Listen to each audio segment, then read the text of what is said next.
There's so many different kind of yeast, and if you don't know what you're treating, you might be taking stuff that just doesn't work. Hi, I'm your local OBGYN. I love women, and let's talk about it. So there's like a bunch of different kind of yeast, and I don't mean like the kind that you're going to cook with. I mean the kind that's like stuck in your vagina that you don't want there and you want gone, and you keep treating it the same way and nothing is happening, and then you go back, you're frustrated, and you're talking to somebody like me, your local gynecologist, and saying WTF. So the most common one is Candida albicans, and that one is probably like between 70 to 90% of all yeast infections.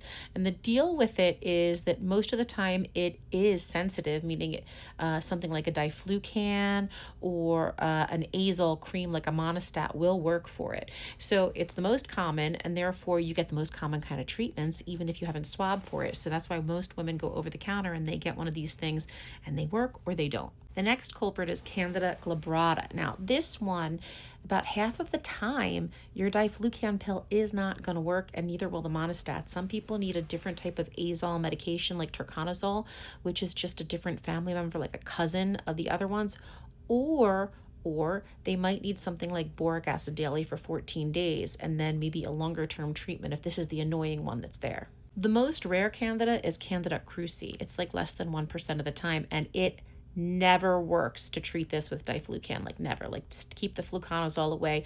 All you're doing is like chewing M&Ms. It's just as effective. Now, this may need a turconazole or a boric acid or like a bigger, more like down the line antifungal to get rid of this one. Candida paraplosis and tropicalis, like, ugh, who even heard of these things, right? I did, of course I did. Are the first one about like 4 to 9% of cases, and the other one's about 1%. The ability for something like diflucan or fluconazole to work is a little bit more variable. Sometimes it works, sometimes it doesn't, but usually you can go still into the azole family for treatment overall. Then, just like, I don't know, a Pokemon trading card, you can get into the super rare, okay? You know what I mean, moms, like when your kid gets like a super rare.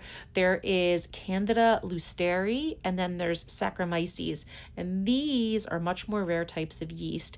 They usually don't work against a fluconazole or a diflucan, and again, these ones you'll either need an azole like a turconazole or long-term boric acid. So the punchline is that even when you think that you have a yeast infection, if you have treated it and it has not gone away, you are going to want to go in and get a swab, and you're going to want to make sure that they've checked a bunch of different strains.